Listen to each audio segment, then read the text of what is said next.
स्वागतम स्वागतम स्वागतम स्वागतम स्वागतम। पुष्पमाल ले जाना, पुष्पमाल। स्वागतम स्वागतम स्वागतम स्वागतम स्वागतम स्वागतम स्वागतम स्वागतम स्वागतम श्री स्वागतम। आदरणीय हमारे आज के मंची गरिमा, आज के आकर्षण डॉक्टर साहब डॉक्टर रोशन उपाध्याय जी, उपाध्याय नर्सिंग होम धमतरी हमारे बीच पधार चुके हैं। भगवान राम के दरबार में, भगवान शिव जी के दरबार में पूजा अर्चना करते हुए आदरणीय डॉक्टर साहब या उनके सभी भक्तगण, उनके सभी अनुगामी हमारे बीच पधारे हुए हैं। ग्राम तरसीवा की ओर से, समस्त ग्रामवासियों की ओर से आदरणीय डॉक्टर साहब का कोटि सहा अभिनंदन है। आपके चरणों में कोटि सहा नमन है, कोटि सहा प्रणाम है।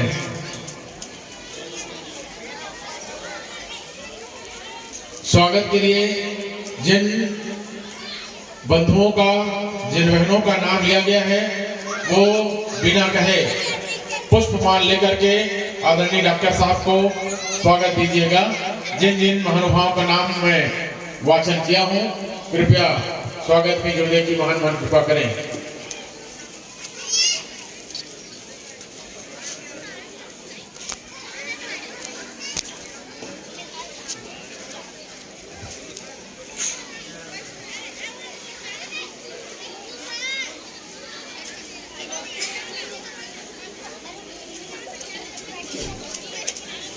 आदरणीय डॉक्टर साहब मंचासीन हो चुके हैं, गद्दी पर विराजमान हो चुके हैं।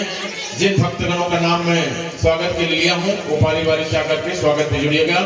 ग्राम पंचायत तरसीवा के नवनिर्वाचित सरपंच डॉक्टर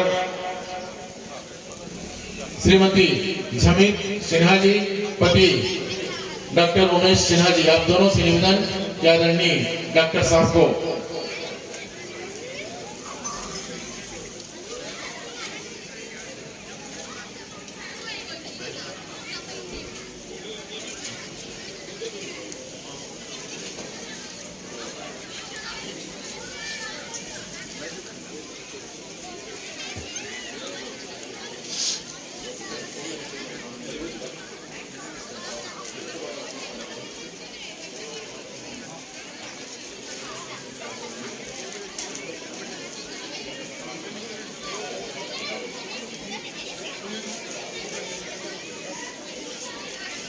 निवृत्तमान सरपंच श्रीमती दिव्येश्वरी, पति प्रेम प्रकाश साहू जी से निवेदन कि आप भी स्वागत में जुड़े हैं। जिन महानुभाव का नाम मैं लिया हूँ, सभी स्वागत में जुड़िएगा। आइएगा, बारी बारी से स्वागत करें और ताली बजा करके अभिनंदन करें।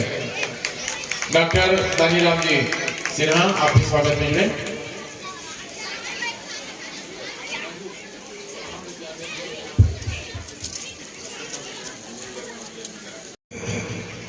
हे भगवान,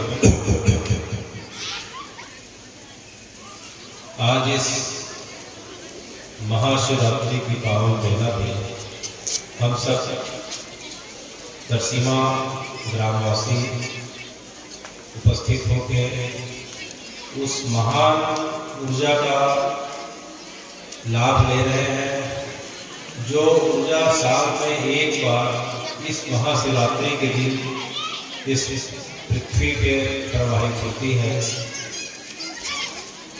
यूँ तो साल में प्रत्येक माह की कृष्ण पक्ष की जो चतुर्दशी होती है, उसे हम शिवरात्रि के नाम से जानते हैं। परंतु जो फागुन मास जो वर्तमान में चल रहा है, जो सनातन के महीनों में जो आखिरी महीने के रूप में जाना जाता है, जिसे फागुन कहते हैं, फागुन मास के कृष्ण पक्ष की चतुर्दशी के समय जो शिवरात्रि पड़ती है, उसे हम महाशिवरात्रि के नाम से जानते हैं। उसका जो मुख्य कारण यह है कि ईश्वरों में, उस परम सत्ता में सबसे महान, सबसे दयालु, सबसे करुणामय, अकारण ही कृपा करने वाले भगवान शिव की जो निराकार निर्गुण स्वरूप का जो प्राकट्य हुआ था, अग्नि स्तंभ के रूप में, शिवलिंग के रूप में, वह आज ही के दिन हुआ था। भगवान के अग्नि स्तंभ का ज्योतिर्लिंग का स्वरूप का प्रादुर्भाव आज ही के दिन फागुन कृष्ण चतुर्दशी की मध्य रात्रि को हुआ था। तो हे भगवान, वह जगह कौन सी है? वह जगह दक्षिण भारत के मद्रास शहर से 70 किलोमीटर दूर आगे जाते हैं तो अन्नामलाई पर्वत है और अरुणाचल नाम की जगह है। वहाँ भगवान अन्नामलाई क्षेत्र में अरुणाचलेश्वर महादेव के रूप में लिंग स्वरूप में आज से अनंत वर्ष पहले आज ही के दिन प्रकट हुए थे। इसीलिए भगवान के निर्गुण निराकार स्वरूप का जो प्रतीक है, या जो भगवान का जो शिवलिंग हम जिसकी पूजा अर्चना करते हैं, वह भगवान के निर्गुण निराकार स्वरूप का प्रतीक है। लिंग का अर्थ होता है प्रतीक, चिन्ह, सिंबल। तो भगवान का जो सगुण साकार स्वरूप का जो प्रतीक होता है, उसे हम देखते हैं कि शिव जी बैठे हैं, बगल में पार्वती बैठी हैं, वामांगी उनके गोद में जो है गणेश जी बैठे हैं और सामने में उनका पूरा हरा भरा जो है शिव परिवार दिखाई पड़ता है। यह भगवान का सगुण साकार स्वरूप कहलाता है। और निर्गुण निराकार स्वरूप जो है वह ज्योतिर्लिंग के रूप में, अग्नि स्तंभ के रूप में आज ही के दिन प्रकट हुआ था। तो जो हम शिवलिंग की जो घर में, गाँव में, शहर में जो पूजा उपासना अर्चना करते हैं, वह मूलतः भगवान के निर्गुण निराकार स्वरूप का जो है प्रतीक है। तो हे भगवान, जब भगवान ने देखा, उस परम सत्ता ने देखा कि जब मैं माधव के रूप में आता हूँ, हरि के रूप में आता हूँ, विष्णु के रूप में आता हूँ, तो भगवान की पूजा अर्चना के लिए बहुत सारे चीज़ों की जरूरत पड़ती है। भगवान की अष्टयाम सेवा होती है, आठों प्रकार की सेवा करनी पड़ती है। भगवान के लिए शुद्धता का, पवित्रता का ध्यान रखना पड़ता है। भगवान की सेवा के लिए भोगों की व्यवस्था करनी पड़ती है। बाल भोग, राजभोग, शयन आरती के समय भोग, अनेक प्रकार के भोगों की स्वादिष्ट व्यंजनों की व्यवस्था करनी पड़ती है। साल में 1-2 बार गोवर्धन पूजा के समय 56 भोग की व्यवस्था करनी पड़ती है। तो बड़ी जो है नियम की व्यवस्था है, सामग्री की व्यवस्था है, अर्थव्यवस्था होना जरूरी है, पैसा होना जरूरी है। तो भगवान ने देखा कि जो मेरे ऐसे भक्त जिनके पास कुछ भी नहीं है, जिनके पास ठीक से न रहने को है, न खाने पीने को है, वे मेरी पूजा से वंचित ना हो जाए, उनको किसी प्रकार से तकलीफ ना हो, क्योंकि वे भी मुझे पाना चाहते हैं, वे भी मुझे जानना चाहते हैं। तो भगवान ने अपने ऊर्जा के स्वरूप को निर्गुण निराकार स्वरूप में, अर्थात इस अग्नि स्तंभ के रूप में, ज्योतिर्लिंग के रूप में प्रकट कर लिया, जिसे हम शिवलिंग के नाम से जानते हैं। तो भगवान का शिवलिंग आज ही के दिन प्रकट हुआ था। और सबसे विशेषता इस बात की देखी जाती है कि भगवान के लिए जो है किसी विशेष प्रकार के वस्तुओं की आवश्यकता नहीं पड़ती है। सामान्य एक लोटे जल से जो भगवान प्रसन्न हो जाते हैं। और जितनी भी त्याज्य वस्तु है, जिसको हम सामान्य रूप में खाने पीने में हम जो है हिचकते हैं, संकोच करते हैं, जैसे बेल का पत्र है, धतूरा है, भांग है, कनेर के पुष्प हैं, समी के पत्ते हैं, ये जितने भी सामान्य अवस्था पे घर में हम पूजा पाठ के उपयोग में नहीं लाते हैं, तो जितनी त्याज्य वस्तु हैं, जो छोड़ने लायक वस्तु हैं, भगवान ने इन सबको जो है स्वीकार कर लिया। इसलिए इन वस्तुओं को खरीदने के लिए भी हमें बाजार जाने की जरूरत नहीं पड़ती।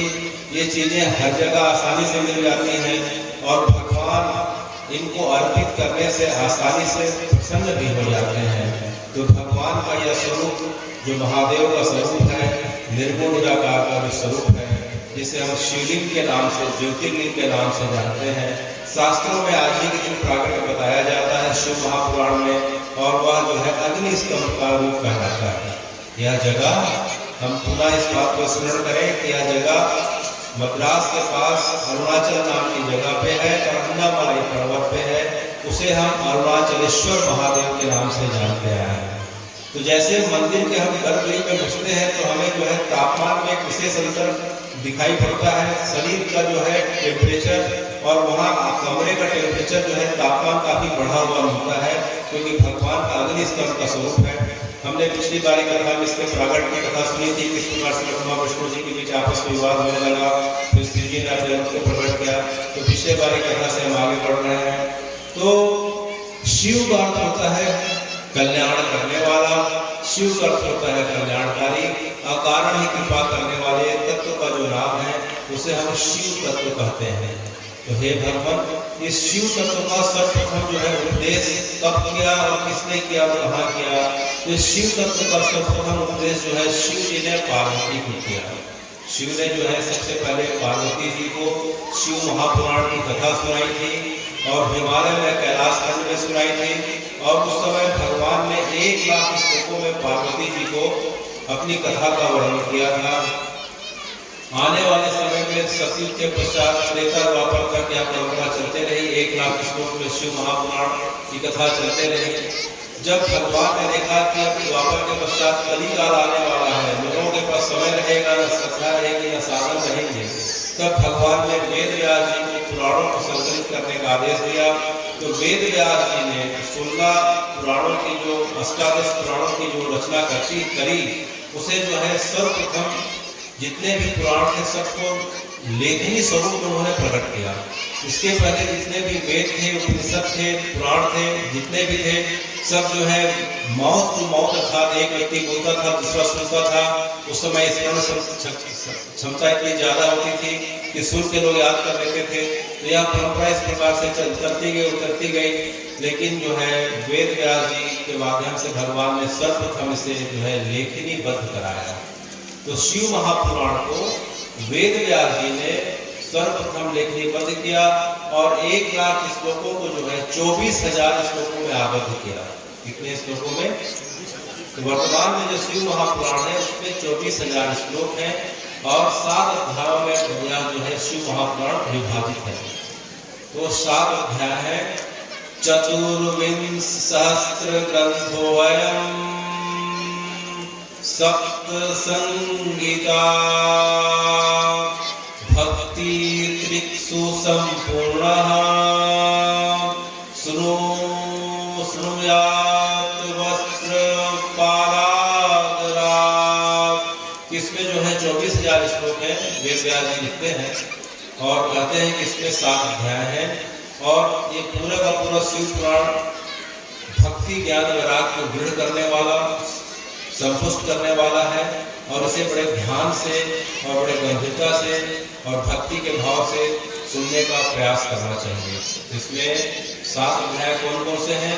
पहला अध्याय श्री विद्वेश्वर संहिता है, दूसरा अध्याय रुद्र संहिता, तीसरा अध्याय शतरुद्र संहिता, चौथा अध्याय कोटि रुद्र संहिता, 5वां अध्याय उमा संहिता, 6वां अध्याय कैलाश संहिता और 7वां अध्याय वायव्य संहिता है। इस प्रकार से शिव महापुराण में 7 अध्याय हैं और 24,000 श्लोक हैं। चतुर्विंश सहस्त्र ग्रंथोऽयम् सप्त संहिता भक्ति त्रिक्षु संपूर्ण श्रुणुयात् वस्त्र पारादरात्। तो इस शिव महापुराण को सबसे पहले शिव जी ने पार्वती जी को सुनाया। उसके बाद पार्वती जी जब सुन रही थी तो उनके गोद में उस समय कार्तिकेय बैठे थे। कार्तिकेय का एक नाम स्कंद भी है। तो उन्होंने जो है अपने पिताजी से, अपने पिता से इस शिव महापुराण की कथा सुनी और जब कार्तिकेय जब बड़े होते हैं तो उन्होंने जो है अगस्त ऋषि को यह कथा सुनाई। किसे सुनाई? अगस्त ऋषि को। तो कार्तिकेय और अगस्त का संवाद जो है स्कंद पुराण कहलाता है। क्या पुराण? स्कंद पुराण। कार्तिकेय जी का एक नाम स्कंद है। तो स्कंद ने अर्थात कार्तिकेय ने जो है इसे अगस्त ऋषि को सुनाया। यह परंपरा फिर इस प्रकार से बढ़ती गई और वेद व्यास जी ने जब इसे लेखनी में बद्ध कर दिया, 24,000 श्लोकों में आबद्ध कर दिया, तो वेद व्यास जी लिखने के पश्चात जो है इस शिव महापुराण की कथा को सुनाते हैं। तो उस समय जो है उनके पास सूत जी महाराज रहते हैं। कौन रहते हैं? सूत जी महाराज। तो सूत जी महाराज वेद व्यास जी से शिव महापुराण की कथा को सुनते हैं, 24,000 श्लोकों को कंठस्थ कर लेते हैं। और इसी समय क्या होता है कि धरती में एक क्षेत्र है, पृथ्वी में एक क्षेत्र है, अयोध्या जी इसके पास लखनऊ है, लखनऊ के पास नैमिसारण नाम की जगह है।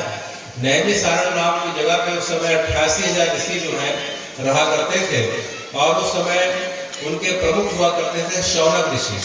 तो शौनक ऋषि 88,000 ऋषियों के साथ जो है सोचने लग गए कि अब कली काल का प्रारंभ होने वाला है। भगवान कृष्ण के शरीर छोड़ते ही कली काल का प्रारंभ हो गया था। कली काल में जो है आने वाले समय में बड़ी विकट स्थिति होने वाली है। इस प्रकार से स्थिति होने वाली है कि पूरी जो है सनातन की वर्ण व्यवस्था जो है विलुप्त हो जाएगी। पहला, पिता और पुत्र के संबंधों का जो है अवशेष मात्र शेष रहेगा। पुत्र जो है पिता का अपमान करेंगे, उनकी कहना का अवमानना करने लग जाएंगे। पति पत्नी के बीच संबंधों की मर्यादा तार तार हो जाएगी। पत्नी जो है पर पुरुषगामी और पुरुष जो है पर स्त्रीगामी हो जाएंगे। और इस प्रकार से महिलाएं जो है पत्नियां जो है अपने सास ससुर का आदर नहीं करेंगी। शिव पुराण की बात हम सुन रहे हैं। पुत्र जो है उच्छृंखल होने लग जाएंगे, अनेक अनेक कुसंग से घिरने लग जाएंगे। गौ माता इस प्रकार से कटने लग जाएगी। गंगा यमुना सरस्वती धीरे धीरे विलुप्त होने के कगार पे आ जाएंगी और अपने अपने धाम में चले जाएंगी। और इस कारण से धीरे धीरे प्रकृति का विनाश होने लग जाएगा। असमय ही जो है व्यक्ति काल के गाल में समाने लग जाएगा। जो कलयुग की 100 वर्ष की अधिकतम अवस्था बताई गई है, उस अवस्था को कोई भी प्राप्त करने में जो है सक्षम नहीं होगा। लोग जो है अल्पायु होने लग जाएंगे। पैदा होते ही जो है व्यक्ति जो है कि शरीर के अंदर बीमारियां घर कर लेंगी। अनेकों अनेक प्रकार से व्यक्ति भौतिक रूप से सुख संपन्न से भरा होगा, लेकिन उसके अंदर जो है आत्मिक सुख जो है मानसिक सुख का अभाव होगा। नदियां सूखने लग जाएंगी, पेड़ छोटे होने लग जाएंगे। पेड़ जो है 2 से 3 साल में फल देने लग जाएंगे। और जो है व्यक्तियों की मनुष्यों की जो है ऊंचाई भी धीरे धीरे कम होने लग जाएगी। पृथ्वी में इस प्रकार से हाहाकार होने लग जाएगा। तो कली काल का युग जो है बड़ा कठिन युग है। तो इसमें जो है मनुष्यों के कल्याण के लिए क्या किया जाए। शौनक ऋषि ने अपने जितने ऋषि मुनि हैं उनके साथ सोचा कि जो है इन मनुष्यों के कल्याण का उपाय क्या है। तो उन्होंने कहा कि जो है यज्ञ किया जाए। क्या किया जाए? यज्ञ किया जाए। तो यज्ञ के लिए कौन सी जगह जो है जो कहाँ जाके यज्ञ किया जाए। तो उन्होंने सुन के रखा था कि पृथ्वी में जो सर्वप्रथम यज्ञ हुआ था वह कहाँ हुआ था? प्रयागराज में। कहाँ हुआ था? प्रयागराज में। प्रयागराज में भी आज कुंभ का आखिरी दिन चल रहा है। तो प्रयागराज में सर्वप्रथम ब्रह्मा जी ने जब सृष्टि का निर्माण किया, तो सृष्टि के निर्माण के पश्चात उन्होंने तो उनकी चिंता सताने लगी कि मैंने 84 लाख योनियों से निर्मित जो है इस सृष्टि का निर्माण कर लिया है, सृष्टि कैसे चलेगी, सभी अपने अनुशासन में कैसे रहेंगे। तो उन्होंने जो है इस प्रयागराज में त्रिवेणी संगम के किनारे जो है एक महान यज्ञ का आयोजन किया। और उस यज्ञ में जो है शंकर जी भी शामिल होते हैं।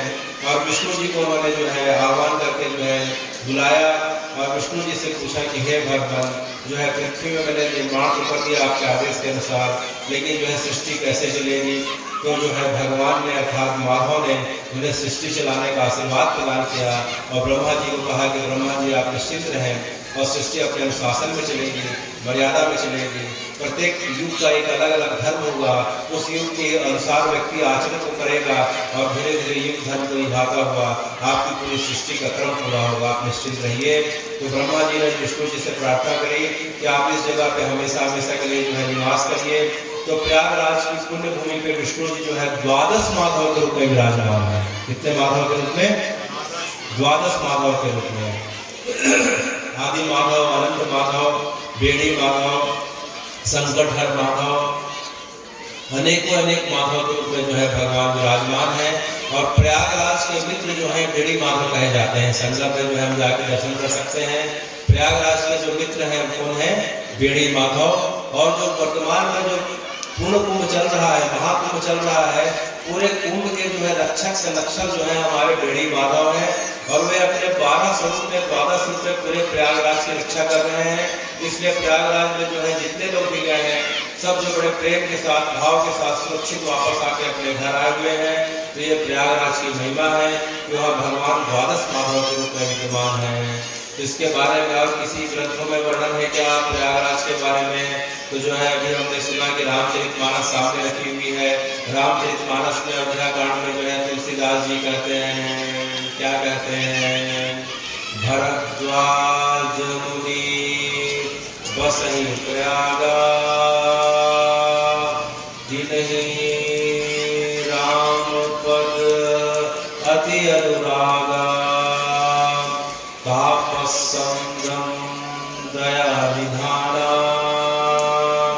परमार्थ पद परम सुजाना।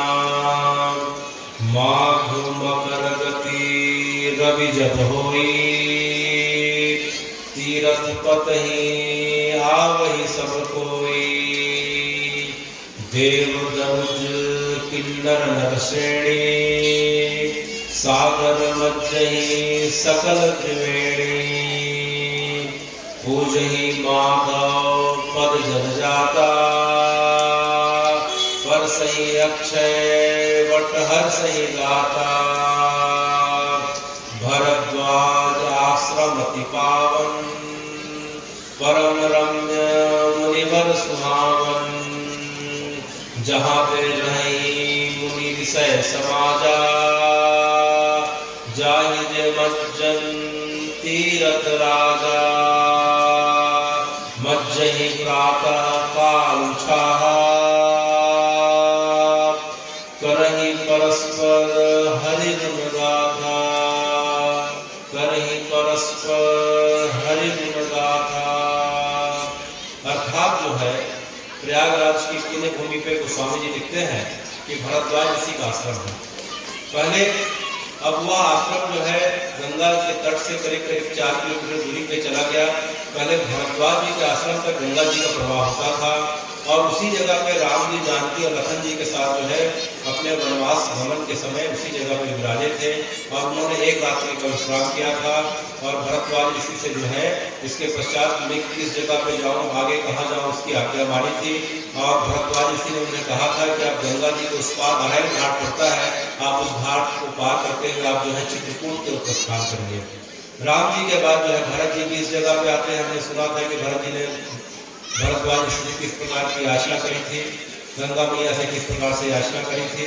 तो यह भरद्वाज आश्रम जो है प्रयागराज की अत्यंत पुण्यमयी जगह है। इसी जगह पे जो है सौनक आदि ऋषियों ने जो है इस जगह पे आके यज्ञ का अनुष्ठान प्रारंभ किया। जैसे ही यज्ञ का अनुष्ठान प्रारंभ किया तो सूत जी महाराज को पता चल जाता है कि सौनक जी और आदि ऋषियों के साथ जो है इस जगह पे कलयुग के प्राणियों के कल्याण के लिए एक महान यज्ञ का, एक सत्र का आयोजन कर रहे हैं। तो उनके मन में बड़ी उत्सुकता हुई कि मैं जाके देखूं। तो उस जगह पे सूत जी महाराज पहुंच जाते हैं। इसके बारे में शिव पुराण में क्या लिखा है? शिव पुराण कहती है, धर्म क्षेत्रे महाक्षेत्रे गंगा कालिंदी संगमे। धर्म क्षेत्रे महाक्षेत्रे गंगा कालिंदी संगमे। प्रयागे परम पुण्ये ब्रह्मलोकस्य वर्तमनि। मुनयः संशितात्मनः सत्यव्रत परायणा। मुनयः संशितात्मनः सत्यव्रत परायणा। महाओजसो महाभागा महासत्रविते नरी। तत्र सत्रं समापन्य व्यास शिष्यो महामुने। आजगाम दृष्टुं मुनिना सूतः पौराणिकोत्तमा। तं दृष्ट्वा सूतम् आयातं हर्षिता मुनयस्तदा।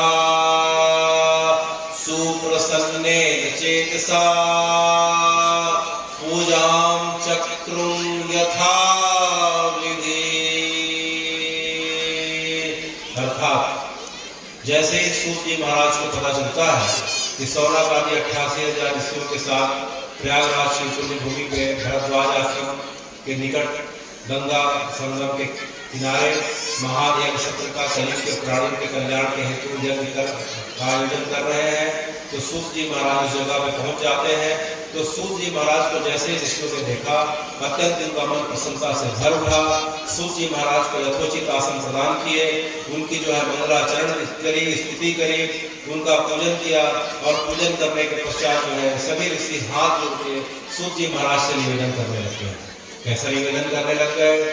हे सूत महाप्राज्ञा, सर्व सिद्धांत वेद प्रभो, आख्याहि में कथा सारम, पुराणानां च विशेषता, सदाचार सद्भक्ति विवेको वर्धते कथम, स्विकार निराश्य सज्जनैः क्रियते कथम।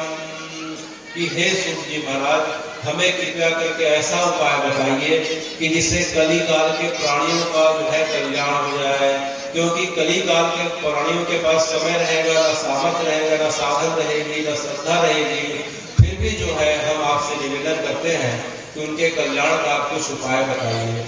तो जो सूत जी महाराज ने देखा कि जो है शौनक आदि ऋषियों में अपने कल्याण की भावना नहीं, अपितु जो है कली काल के प्राणियों के कल्याण की भावना छिपी हुई है, तो उनका मन प्रसन्नता से भर उठा और उन्होंने जो है सब वेदों का सार, सब पुराणों का सार, जिसे शिव महापुराण कहते हैं, उसे जो है उन सबको जो है बैठ के सुनाया।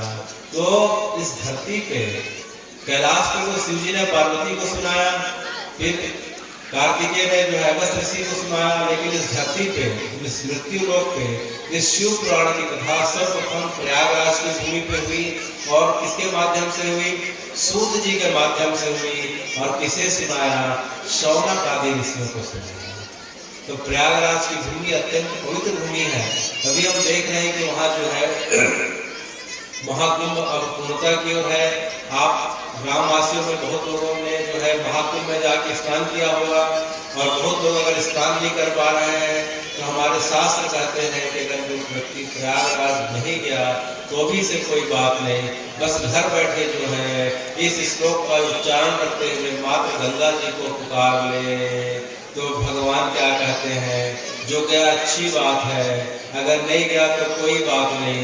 वह व्यक्ति उत्तर की तरफ अर्थात प्रयागराज की तरफ अपनी दोनों भुजाओं उठा के उत्तर दिशा की तरफ खड़े होकर दोनों भुजाओं उठा के जो है क्या कहने लग जाए? गंगा गंगा यो प्रिया योजना नाम सतैव च, गंगा गंगा यो प्रिया।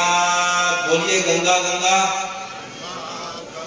गंगा गंगा यो प्रिया योजना नाम सतैव च।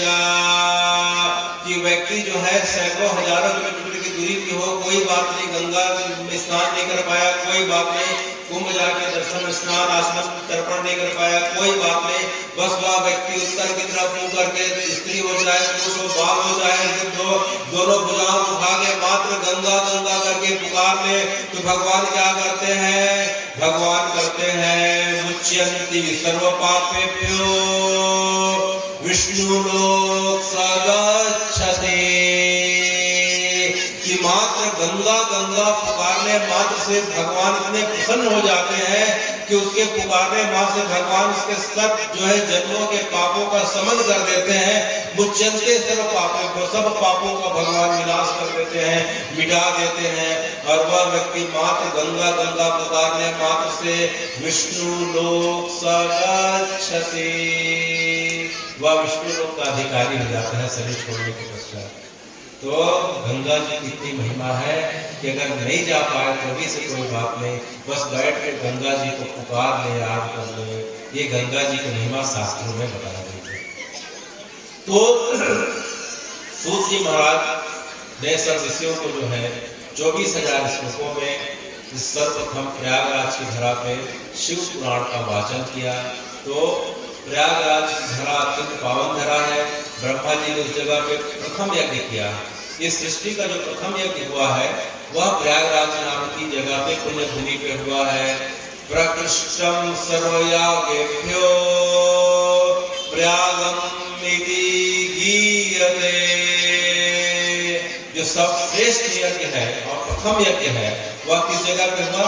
प्रयागराज नाम की जगह पे हुआ। किसने किया? ब्रह्मा जी ने किया। उसके बाद जो है सूत और सौनक आदि ऋषियों ने उस जगह पे यज्ञ किया, और उसके पश्चात शिव पुराण की कथा का वाचन हुआ। त्रेता में राम जी भी जाते हैं। तो प्रयागराज की जगह कोई साधारण जगह नहीं है। उसका कण जो है गंगा जी का एक एक जो है पानी का जो जल का बूंद है, जो है अत्यंत पवित्र होने के साथ गंगा जी का किनारा, वहाँ की रेती, वहाँ की बालू जो है, वहाँ का रस जो है अत्यंत पवित्र बताया गया है। तो हे भगवान, प्रयागराज में जाएं तो और जो है क्या करें? प्रयागराज में हम गंगा में स्नान करें, आचमन करें, पूर्वजों का तर्पण करें। उसके पश्चात जो है हम वहाँ जितने साधु संत आते हैं उनके पास अपनी वृत्ति के अनुसार जो है ज्ञान मार्ग, भक्ति मार्ग, कर्म योग के अनेकों जो है अपनी प्रवृत्ति के अनुसार वहाँ जाकर उनकी कथा का श्रवण करें, सत्संग का लाभ करें। उसके पश्चात जो है हम अपने सामर्थ्य और श्रद्धांजलि जाकर दान करें, दीन व्यक्तियों की सेवा करें। उसके पश्चात हम देखते हैं बगल में लेटे हुए हनुमान जी हैं। लेटे हुए हनुमान जी की जो है विग्रह का दर्शन करें। लेटे हुए हनुमान जी कौन से हैं? जब त्रेता में हनुमान जी लंका दहन के पश्चात उनके शरीर का तापमान बढ़ गया था, तो जानकी जी के आज्ञा से हनुमान जी इस जगह पे जो है गंगा जी के किनारे रेती में लेटते हैं और गंगा जी के जल के से अपने शरीर को विश्राम कराते हैं। तो उनके शरीर का ताप का समन होता है। तो जो है ऋषि मुनियों ने हनुमान जी से प्रार्थना करी कि हे हनुमान जी, आपका लेटा हुआ स्वरूप हमें बड़ा सुख प्रदान कर रहा है, आप इस जगह पर विराजमान हो जाइए। तो हनुमान जी तब से लेकर आज तक वहाँ लेटे हुए हनुमान जी के रूप में विराजमान है। उसके आगे जाते हैं तो अक्षय वट दिखाई पड़ रहा है। अक्षय वट सतयुग के समय का है, आज का नहीं अनंत काल का है। अक्षय वट को जो है ब्रह्मा विष्णु महेश तीनों ने यज्ञ होने के पश्चात अपने हाथों से आरोपित किया था, तब से लेकर आज तक अक्षय वट है। अक्षय वट को जो है जब प्रलय काल का समय आता है, तो प्रलय काल में जब पूरी पृथ्वी जलमग्न हो जाती है, तो अक्षय वट के जो है जल के अक्षय वट के नीचे, अक्षय वट के पत्ते में, वट के पत्ते में भगवान विष्णु जो है बाल मुकुंद के रूप में अपने बाएं पैर को दाएं हाथ से जो है उसके अंगूठे को अपने मुंह में लगाते हुए जो है बाल मुकुंद के रूप में जो है अनंत काल तक दर्शन देते हैं। करार विंदेन च पदार विंदम मुखार विंदे विनेशयंतम बटस्य पत्रस्य फुटे श्यामम बालम कुंदम पुंसा नमामि। हे कृष्ण गोविंद हरे दामोदर। तो जो है गोविंद दामोदर जो स्वरूप की जो रचना हुई है, जिसमें हम भगवान के स्वरूप जो बाल मुकुंद का दर्शन कर रहे हैं कि किस प्रकार से अपने पैर के अंगूठे को अपने मुंह में रख के चूस रहे हैं, यह जगह एक अक्षय वट का जो है एक किनारा है। इस जगह पे भगवान गंगा जी के किनारे जो है वट के पत्ते में विश्राम करते हुए रहते हैं और अनंत काल बीत जाने के बाद पुनः जो है सृष्टि को जो है पुनः नए सिरे से जो है फिर से सृजन करने की इसी जगह पे भगवान संकल्प करते हैं। अक्षय वट के बगल में हम सरस्वती कूप का दर्शन कर रहे हैं। सरस्वती जी इस जगह पे विराजमान है। गंगा जमुना जो है विश्व रूप में विराजमान है और सरस्वती जो है सरस्वती कूप के रूप में विराजमान है। थोड़ा सा आगे जाके देखते हैं तो वासुकी नाग का मंदिर दिखाई पड़ रहा है। वासुकी नाग जो है शिव जी जिस नाग को धारण करके रखते हैं वासुकी नाग है। जब मंदराचल पर्वत के समय देव असुर जब समुद्र मंथन कर रहे थे तो वासुकी नाग की मछली बनाई गई थी। वो समुद्र मंथन के पश्चात जो है वासुकी काफी ज्यादा लहूलुहान हो गए थे, तो भगवान के आज्ञा से त्रिवेणी संगम में आके स्नान करते हैं और जो है यहाँ रेत के किनारे जो है थोड़ा देर तक रहते हैं तो उनके शरीर का ताप, उनका शरीर की जो है जितने भी जो भाव थे भर जाते हैं। तो यह जगह उन्हें अत्यंत पसंद आती है। तो भगवान से बोलते हैं कि मैं इसी जगह पे रहना चाहता हूँ। तो भगवान जो है वासुकी को इस जगह पर स्थापित कर देते हैं। यह जगह वासुकी नाग मंदिर कहलाती है। तो उसके आगे थोड़ा और आगे जाए तो संगमेश्वर महादेव है। संगमेश्वर महादेव जिस प्रकार से जो है 12 ज्योतिर्लिंगों में सबसे पहले जो है सोमनाथ में ज्योतिर्लिंग है, उसी प्रकार से किसी कल्प में जो है जो पहला ज्योतिर्लिंग इस जगह पे जो है अरैल घाट पे जो गंगा जी का दूसरा किनारा है, इसी जगह पे जो है भगवान का पहला ज्योतिर्लिंग प्रकट हुआ था, जिसे हम सोमेश्वर महादेव के रूप में जानते हैं। सोमेश्वर महादेव में हम जाके देखते हैं तो वहाँ एक त्रिशूल दिखाई पड़ रहा है। वह त्रिशूल जो है इस प्रकार से जो है प्रत्येक शिवरात्रि को अपनी जो है स्थान को बदल देता है, घूमने लग जाता है, उसका अपने स्थान से दिशा बदलता है। तो उस समय का स्थापित है, चंद्रमा के द्वारा स्थापित त्रिशूल है और चंद्रमा के द्वारा स्थापित शिवलिंग है, जिसे हम सोमेश्वर महादेव के नाम से जानते हैं। और वर्तमान में जो शिवलिंग है, जो प्रथम शिवलिंग है 12 ज्योतिर्लिंग में सोमनाथ के रूप में, सौराष्ट्र सोमनाथ के रूप में हम बोलते हैं। तो किसी कल्प में जो है सोमेश्वर महादेव के रूप में भगवान प्रथम शिवलिंग के रूप में अरैल घाट प्रयागराज में प्रकट हुए। तो इस प्रकार से हम देखते हैं कि प्रयागराज के बारे में बहुत लोग गए हैं, नहीं गए हैं तो प्रयागराज की कथा सुन के हम प्रयागराज के संगम में इस प्रकार से पहुंच रहे हैं कि आज प्रयागराज के महाकुंभ की पूर्णता हो रही है। 144 वर्षों के बाद योग पड़ा है, क्योंकि बृहस्पति 12 वर्षों में सूर्य का एक चक्र पूरा करता है, तो पृथ्वी में एक जो है पूर्ण कुंभ का आयोजन होता है, और जो 12 बार चक्कर लगा लेता है तो जो है महाकुंभ का आयोजन होता है। तो यह महाकुंभ आज पूर्णता की ओर है। महाकुंभ जो है मकर संक्रांति के दिन से प्रारंभ होता है और महाशिवरात्रि को पूरा होता है। तो करीब 40-45 दिनों का महापर्व जो है हम भारतवासियों को, हम सनातनियों को देखने को मिलता है। इसमें हम सरकार के तरफ से देखें तो करीब 65 करोड़ लोगों ने जो है महाकुंभ में जाके स्नान किया है और प्रयागराज का दर्शन किया है। ये हमारे लिए गर्व की बात है कि जो है हमारी परंपरा के सभी व्यक्तियों ने उसमें जो है अपनी रुचि दिखाई है, और जो नहीं भी गए हैं वे टीवी के माध्यम से, सोशल मीडिया के माध्यम से इन चीज़ों को देख के जो है अपने मन को और जो है आत्मा को तृप्त कर रहे हैं। तो भगवान की बड़ी कृपा है कि हमारे जीते जी पूर्ण कुंभ का, इस महाकुंभ का आयोजन हमें देखने को मिल रहा है। तो हे भगवान, इस प्रकार से हम, चूंकि आज कुंभ का आखिरी दिन है, इसलिए प्रयागराज कुंभ के बारे में चर्चा सुने। तो पिछले वर्ष हमने शिव महापुराण की कथा में जो है काशी खंड के बारे में सुना था। स्कंद पुराण में काशी खंड का वर्णन आता है। काशी खंड में 100 अध्याय है। कितने अध्याय हैं? और 11,000 श्लोक हैं। स्कंद पुराण के काशी खंड में 100 अध्याय है, 11,000 श्लोक हैं। कार्तिकेय जी के द्वारा अगस्त ऋषि को बताया गया। तो पिछले बार हम काशी खंड में सुने थे, विश्वनाथ मंदिर के बारे में सुने थे, इस जगह पे मणिकर्णिका घाट के बारे में सुने थे, शूलकर्णिकेश्वर महादेव के बारे में सुने थे, मार्कंडेश्वर महादेव के बारे में सुने थे। तो हे भगवान, आज हम सब जो है काशी खंड में अब आगे के स्थानों के बारे में सुनने वाले हैं। काशी खंड के बारे में तो महीनों निकल जाए, काशी खंड की महिमा पूरी नहीं जाई जा सकती। तो आज हम जो है समय की गरिमा को ध्यान रखते हुए कुछ विशेष स्थानों के बारे में सुनने जा रहे हैं। तो काशी खंड में हम सुन रहे हैं कि पिछले बार हम सुने थे कि औरंगजेब के द्वारा, किसके द्वारा? औरंगजेब के द्वारा आदेश दिया गया कि काशी विश्वनाथ मंदिर को ध्वस्त कर दिया जाए। यह आदेश जो है उसने कब दिया था? यह आदेश उसने किया था 18 अप्रैल 1669 को। कब दिया था? 18 अप्रैल 1669 को आदेश दिया कि काशी में स्थित जितने भी मंदिर दिखाई पड़ रहे हैं, पहला मंदिर के साथ जितने गुरुकुल हैं, दूसरा संस्कृत की पाठशालाएं हैं, तीसरा और जितने भी सनातन के जो है महापुराण है, वेद है, शास्त्र है, सबको जो है ध्वस्त कर दिया जाए, जला दिया जाए, गंगा जी में डुबो के पूरी तरीके से ध्वस्त कर दिया जाए। उसके आदेश का पालन करते हुए उसके सेनापतियों के द्वारा पूरे के पूरे जो है काशी में विद्रोह, इस प्रकार से काशी में तांडव मचा दिया गया। और 18 अप्रैल 1669 को उसने आदेश दिया और 2 सितंबर जो है 1669 को उनके सेनापति के द्वारा चिट्ठी लिखी गई कि काशी विश्वनाथ को जो है ध्वस्त कर दिया गया है। अच्छा, काशी विश्वनाथ को ध्वस्त कर दिया गया है, यह सुनकर मैं बड़ा प्रसन्न हुआ। काशी विश्वनाथ हिंदुओं की आस्था का प्रतीक है, क्योंकि इसके पूर्व जो है सन 1527 में उसके पूर्वजों के द्वारा अर्थात बाबर के द्वारा जो है राम जन्मभूमि को ध्वस्त कर दिया गया था। उसी भावना के साथ वह आया हुआ था कि जो है सनातन के जितने भी प्रतीक है, आस्था के केंद्र है, सबको मैं ध्वस्त कर दूंगा। उसी क्रम में उसने जो है काशी विश्वनाथ को ध्वस्त करने का आदेश दिया। तो 2 सितंबर 1669 को जो है उसको चिट्ठी लिखी गई कि जो है आलमगीर आपके आदेश के अनुसार जो है पूरा का पूरा काशी विश्वनाथ मंदिर को ध्वस्त कर दिया गया है। तो यह सिर्फ उसकी प्रसन्नता का ठिकाना नहीं रहा, उसने अगला जो है चिट्ठी लिखा कि जो और जो प्रमुख मंदिर है सबको ध्वस्त कर दिया जाए।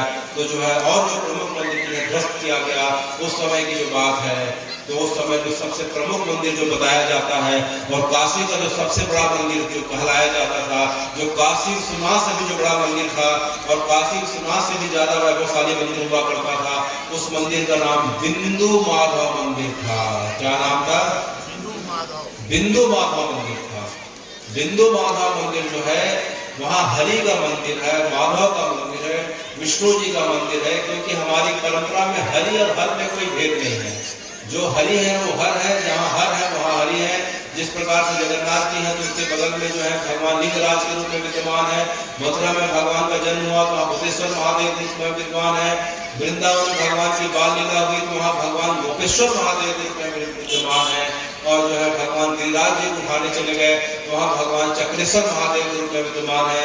भगवान जो है नंदगांव में थे तो भगवान जो है नंदगांव में जो है नंदेश्वर महादेव के रूप में विद्यमान है। तो इस प्रकार से जो है जहाँ हरि है वहाँ हर है। प्रयागराज में जो है विष्णु जी द्वादश माधव के रूप में विद्यमान है तो जो है महादेव वहाँ जो है संगमेश्वर महादेव के रूप में विद्यमान है। भारतराजेश्वर महादेव के रूप में विद्यमान है। भगवान वहाँ जो है संकट हरेश्वर महादेव के रूप में विद्यमान है। भगवान वहाँ तक्षेश्वर महादेव के रूप में विद्यमान है।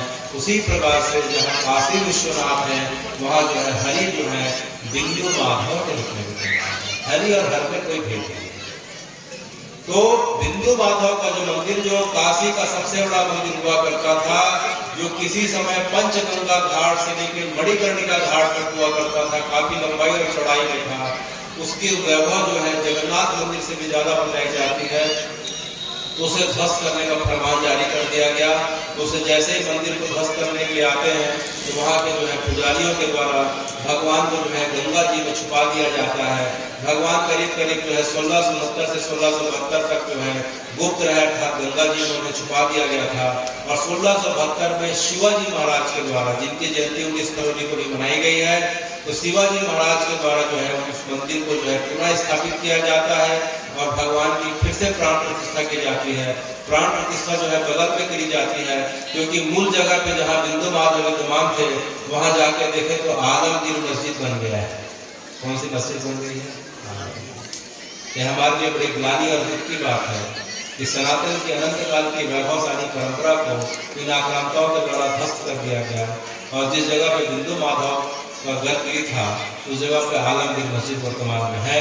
फिर भी शिवाजी महाराज के प्रयत्न के द्वारा बगल में जो है बिंदु माधव को स्थापित किया गया। ये बिंदु माधव जो है अग्नि बिंदु नाम के ऋषि हुआ करते थे।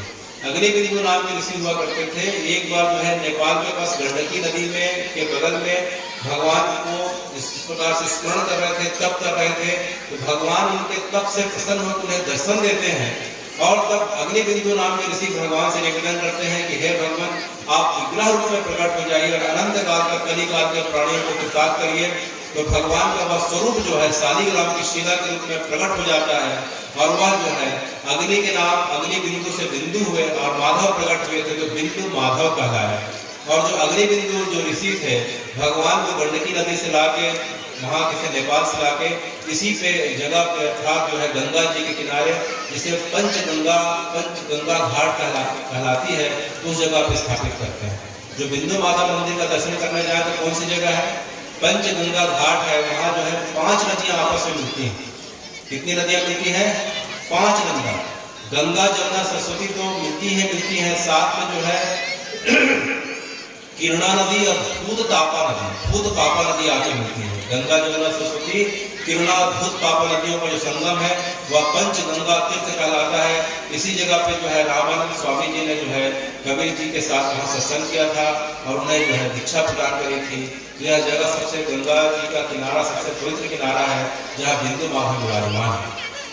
और सबसे खास बात कि जो काशी नाम की जो जगह जो हम देखते हैं, काशी किसी समय में जो है विष्णु जी की जगह हुआ करती थी। विष्णु जी इस जगह पे जो है आदि केशव के नाम से विख्यात है। तो विष्णु जी की तप स्थली हुआ करती थी, इसलिए काशी का एक नाम तप स्थली भी है। विष्णु जी ने इस जगह पे तप किया और पार्वती जी के विवाह के पश्चात जब शंकर जी इस जगह पे आते हैं तो पार्वती जी को यह जगह बड़ी अच्छी लगती है। तो शंकर जी विष्णु जी से निवेदन करते हैं कि मुझे कुछ स्थान दीजिए, मैं यहाँ पार्वती जी के साथ निवास करना चाहता हूँ। तो जो है विष्णु जी ने अपनी आधी जगह उन्हें प्रदान कर दी। तो तब से यह जगह का जो है शंकर जी की जगह कहलाने लगी, विश्वनाथ नगरी कहलाने लगी। लेकिन मूलतः यह जगह विष्णु जी की नगरी है, इसलिए इसे का नाम तप स्थली, विष्णु जी ने इस जगह पे तप किया है। तो शंकर जी को विष्णु जी ने जिस दिन अपनी काशी का आधा भाग प्रदान किया था वह दिन जो है कार्तिक मास की जो बैकुंठ चतुर्दशी कहलाती है, तो उस दिन को जो है घटना हुई थी। बैकुंठ चतुर्दशी वह तिथि है जिस दिन विष्णु जी ने शंकर जी को, शंकर पार्वती को, शिव पार्वती को जो है काशी का आधा हिस्सा प्रदान किया था। इसका प्रमाण यह है कि मणिकर्णिका घाट जो है काशी में अगर हम जाके देखें तो गंगा जी का किनारे किनारे 4 मील का जो गंगा जी का जो किनारा पड़ता है उसमें 84 घाट है। कितने घाट है? 84 घाट है। तो 84 घाट का जो बीचों बीच घाट है वह मणिकर्णिका घाट कहलाता है। कौन सा घाट? मणिकर्णिका घाट कहलाता है। तो मणिकर्णिका घाट के बाएं तरफ उत्तर दिशा की तरफ जो है, जो मणिकर्णिका घाट से केशव घाट तक का जो जगह है उसे विष्णु काशी कहते हैं। कौन सी काशी कहते हैं? मणिकर्णिका घाट से आदि केशव घाट तक, और मणिकर्णिका घाट से लेके जो है 80 घाट तक जो तुलसीदास जी जहाँ रहते थे, तो मणिकर्णिका घाट से 80 घाट तक की जो जगह है उसे हम शिव काशी कहते हैं। उसे हम कौन सी काशी कहते हैं? शिव काशी कहते हैं। तो काशी ऐसी जगह है जहाँ हरिहर का मिलन जो है सर्वाधिक जो है अच्छे ढंग से जाके देखा जा सकता है, सुना जा सकता है, समझा जा सकता है। तो मणिकर्णिका घाट से एक तरफ जो है विष्णु काशी है, एक तरफ 80 घाट तरफ जो है शिव काशी है। तो बिंदु माधव जो है मणिकर्णिका घाट से दाहिने तरफ जाते हैं, पंचगंगा घाट है जहाँ गंगा, जमुना, सरस्वती, किरणा नदी और भूत पापा नदी का जो संगम है जिसे पंचगंगा तीर्थ कहते हैं, इसी जगह पे बिंदु माधव का मंदिर स्थापित है।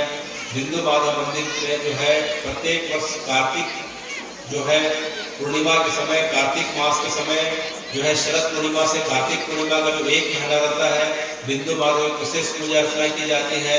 इस समय क्या होता है कि जिस समय भगवान शिव को विष्णु जी ने जब काशी प्रदान करी थी, तो शिव जी ने विष्णु जी को जो है क्या प्रदान किया था? शिव जी ने विष्णु जी को जो है बेलपत्र प्रदान किया था। अच्छा, और विष्णु जी ने जो है शिव जी को तुलसी प्रदान करी थी। तो तब से लेके यह परंपरा चले आ रही है। तो कार्तिक मास का जो एक महीना का समय आता है तो उसमें शिव भक्त जो है विष्णु जी के भक्त को जो है क्या प्रदान करते हैं? उन्हें बेल प्रदान करते हैं। और विष्णु जी के भक्त जो है शंकर जी के भक्त को तुलसी प्रदान करते हैं। ये हरिहर का जो है भक्तों का अनूठा संगम आज भी देखा जा सकता है शरद पूर्णिमा से लेकर कार्तिक पूर्णिमा तक। तो जो बिंदु माधव का दर्शन बड़ा विशेष दर्शन माना गया है। बिंदु माधव के आगे हम थोड़ा जाकर देखते हैं तो एक मंदिर दिखाई पड़ रहा है। उस मंदिर का नाम है कीर्तिवासेश्वर मंदिर। क्या नाम है? कीर्तिवासेश्वर मंदिर। कीर्तिवासेश्वर मंदिर की कथा इस प्रकार से है कि महिषासुर का भगवान ने जो है 9 दुर्गाओं के माध्यम से जब उद्धार कर दिया, दुर्गा जी के माध्यम से उद्धार कर दिया, तो महिषासुर का पुत्र था गजासुर। क्या था? गजासुर। तो गजासुर को अपने पिता की मृत्यु का बदला लेने की इच्छा हुई। उसने घनघोर तप करके ब्रह्मा जी को प्रसन्न किया। ब्रह्मा जी से लंबे समय तक जीवित रहने का वरदान प्राप्त कर लिया और इस प्रकार से उत्पात मचाने लगा। सभी सनातनियों को इस प्रकार से संकट छा गया। उत्पात मचाता हुआ सबको मारता काटता हुआ एक बार काशी आ गया। और इसी समय काशी में इसी जगह पे शिव जो है भगवान शिव पार्वती को रत्नेश्वर लिंग की उत्पत्ति की कथा सुना रहे थे। रत्नेश्वर लिंग की उत्पत्ति की कथा सुना रहे थे इसी जगह पे। तो हाहाकार सुनाई पड़ा। शिव के जो है इस प्रकार से करुण पुकार सुनी कि जो है भगवान हमें हमारी रक्षा करिए, हमारी रक्षा करिए। मैं जो है गजासुर हमें मारने आ रहा है, पूरा काशी को खंड खंड कर दिया, तोड़ फोड़ कर दिया। तो भगवान से रहा नहीं गया। भगवान ने जो है त्रिशूल को फेंका और त्रिशूल जो है गजासुर को बेधते हुए हवा में इस प्रकार से उड़ जाता है। गजासुर मृत्यु के निकट आ जाता है और गजासुर भगवान से हवा में ही जो है प्रार्थना करता है कि हे भगवान, मुझे अपनी गलती का बड़ा पश्चाताप है। मूलतः मैं आपका भक्त हूँ, मुझे अपने चरणों में स्थान प्रदान करिए। मैं चाहता हूँ कि मेरा शरीर का जो खाल है, मेरे शरीर की चमड़ी है, वो आपकी सेवा में अनंत काल तक काम आए। मेरे अंतिम इच्छा को भगवान पूरी करिए। तो शिव ने भगवान ने उसकी इच्छा को पूरी किया और जो है उसे जो है उस जो है गजासुर के चमड़ी को अपने लिंग रूप में प्रकट करके धारण कर लिया। तो शिव जो है उस जगह पे लिंग स्वरूप में प्रकट हुए। उस जगह को कीर्तिवासेश्वर शिवलिंग महादेव कहते हैं। और कीर्तिवासेश्वर शिवलिंग का हम स्पर्श करते हैं तो जिस प्रकार से हाथी की चमड़ी को छूने में लगता है, उसी प्रकार से वह शिवलिंग जो है आज भी स्पर्श में अनुभव को आता है। तो कीर्तिवासेश्वर मूलतः जो है गजासुर है। गजासुर को भगवान ने उद्धार करके कीर्ति वासेश्वर का स्वरूप प्रदान किया।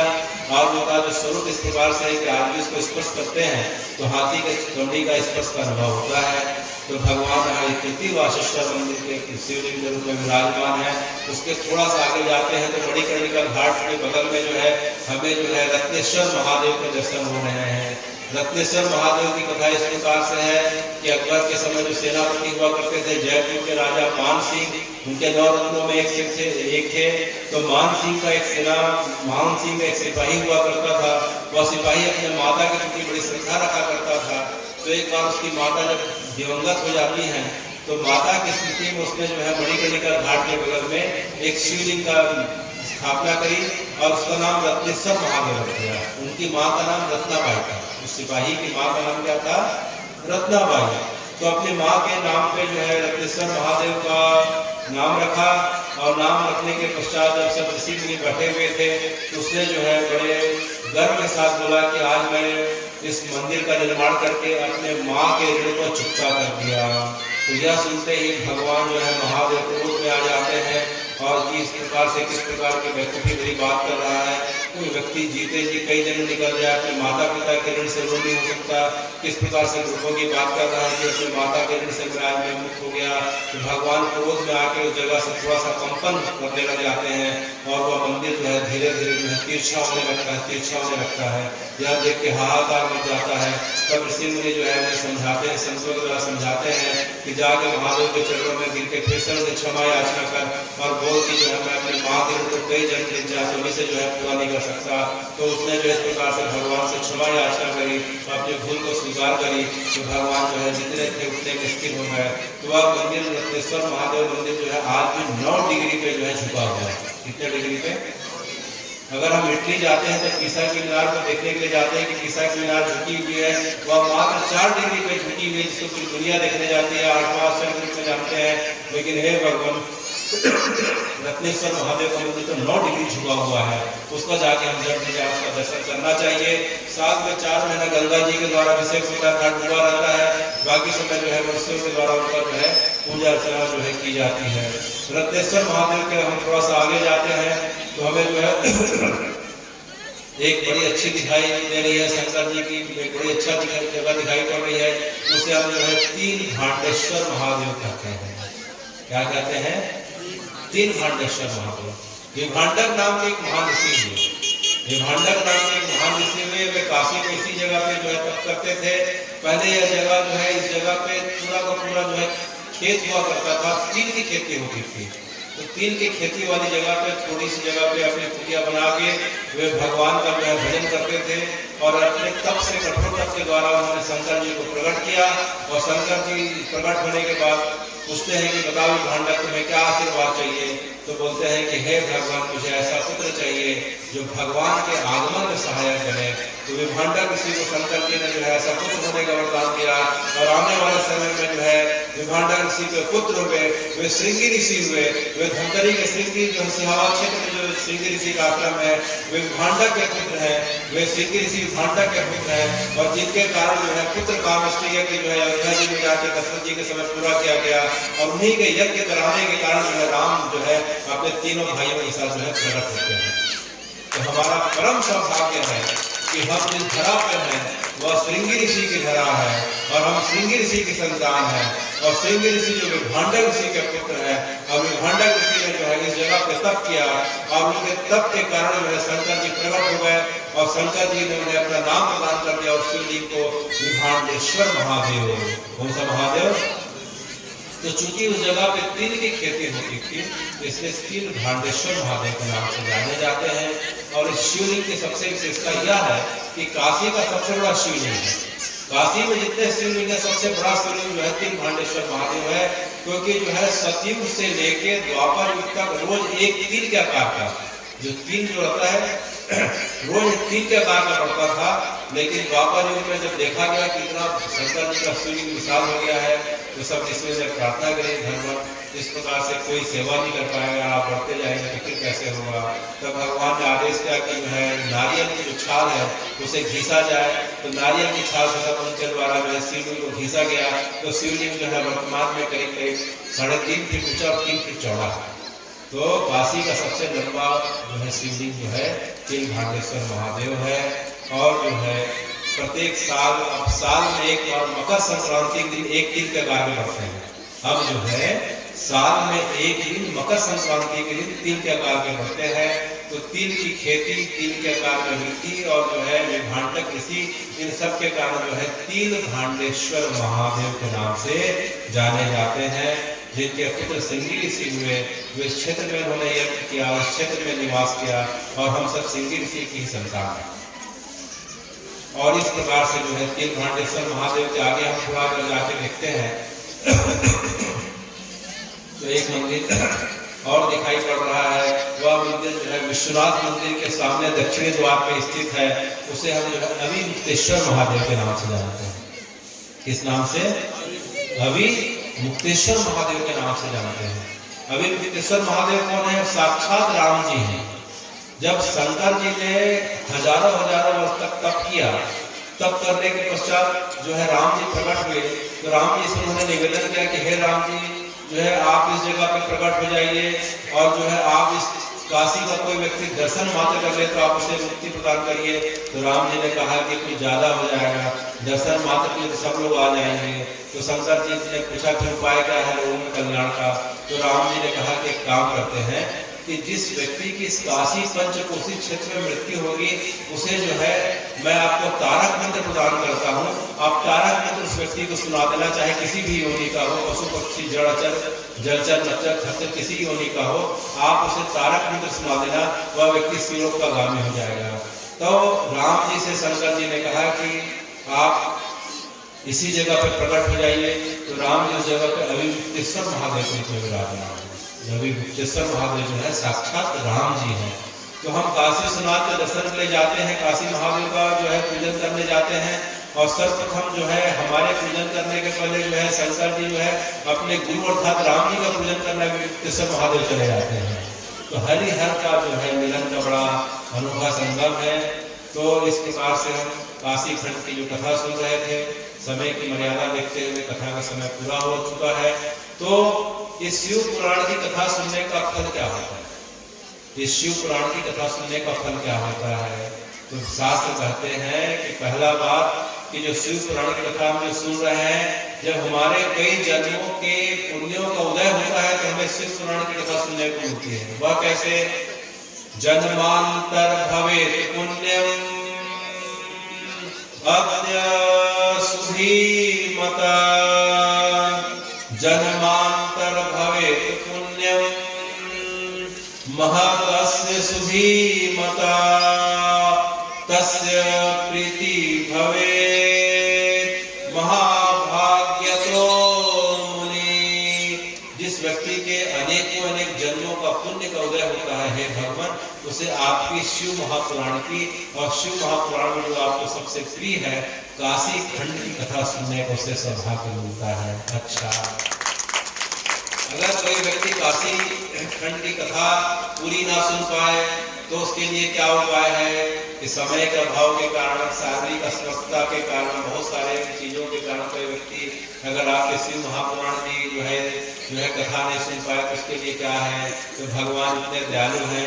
भगवान कहते हैं कि मुहूर्त वा तदर्थ क्षण चावा, मुहूर्त वा तदर्थ क्षण चावा,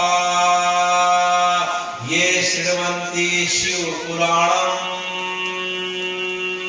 तस्य दुर्गति ना भवेत्।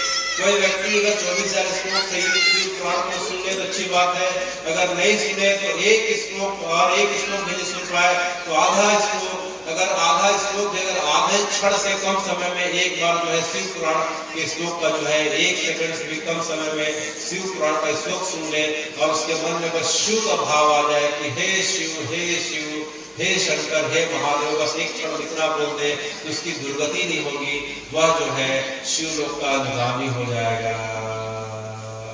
तो हे भगवान, इसी कथा के साथ जो है हम जो है नाम संकीर्तन करते हुए आज कथा को विराम देंगे। साथ लिस्ट ला के देना।